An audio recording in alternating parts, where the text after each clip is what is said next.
The Zombies Chronicles version of Kino Der Toten is, I think, one of the better maps in the pack. It looks beautiful, it plays super well, and like usual, we're going to do the pros, the cons, a rating, and a recommendation, and then we're going to call it a video. So let's just get right into it.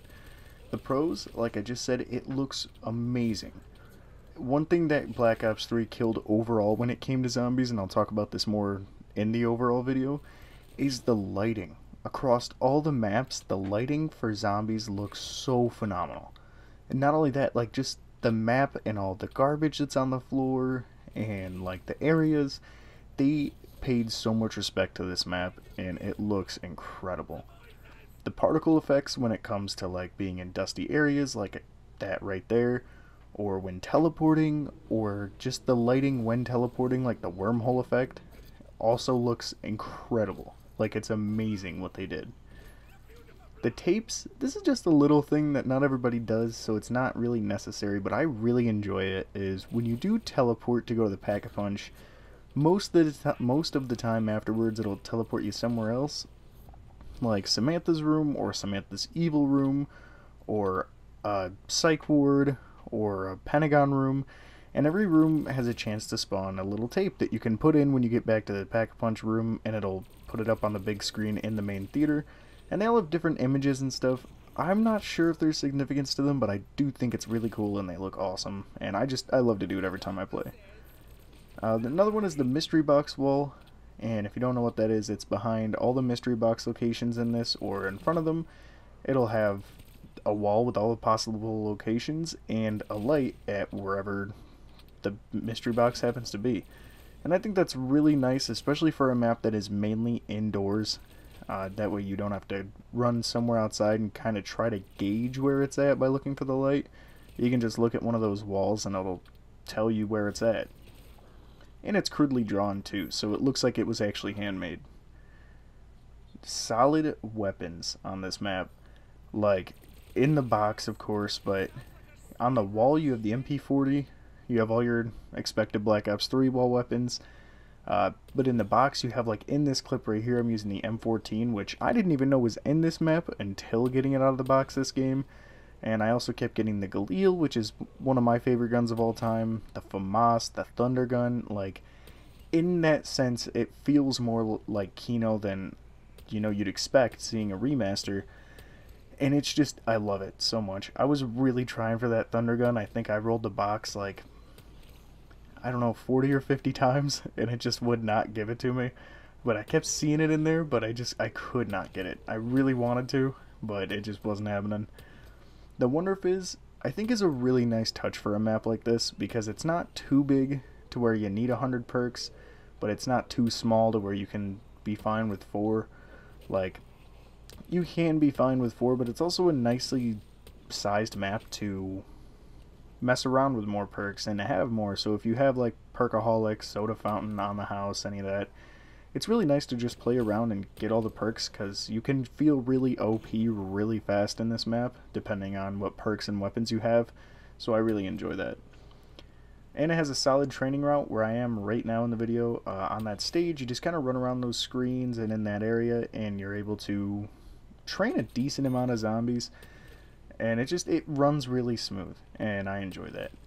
Perk locations are static, which, as you know, I do prefer, and they're really easy to memorize, and they're pretty fairly spread out, I'd say. Like, not too far from each other, but not too close, and really easy to remember which one is which. Like, they've been the same since World at War, and it's just really nice.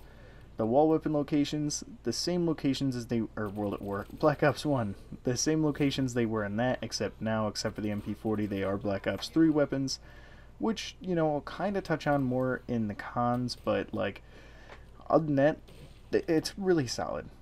But now, for the cons, you have camping spots, because I know I personally enjoy training more, but I do know there are people who prefer to camp when they play zombies, and there's not really a ton of options for that unless you leave certain doors closed. Again, that would be up to you and when you play, but I think other than that, there's really not. Like, I don't think anything will beat the camping spot that's on, like, Derice and the Giant. I'm sure some maps have them. Like, I know Die Rise, the one by the slope, isn't too terrible. Um, but you know, it comes down to what choices you want to make if you are camping, and there's not really a ton of them.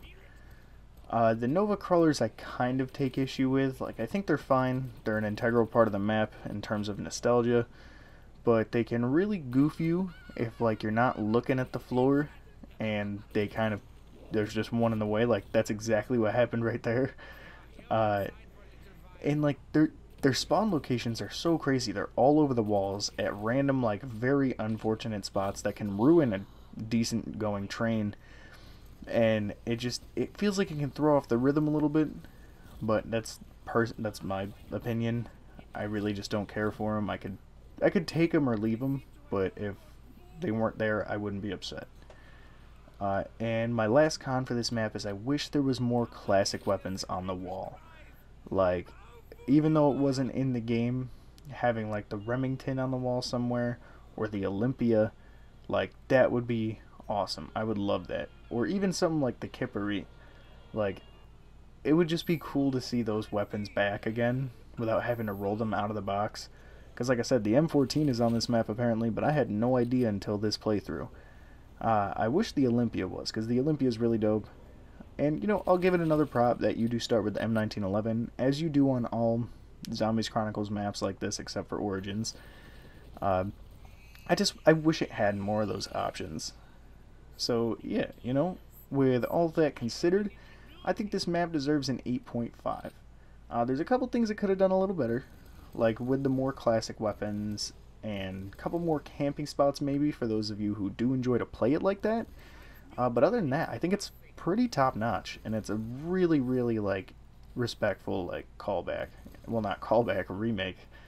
And it just, I don't know, it plays super smooth, and I think it's another one of those maps that's good for both long and short term, depending on what weapons you get and however you want to play.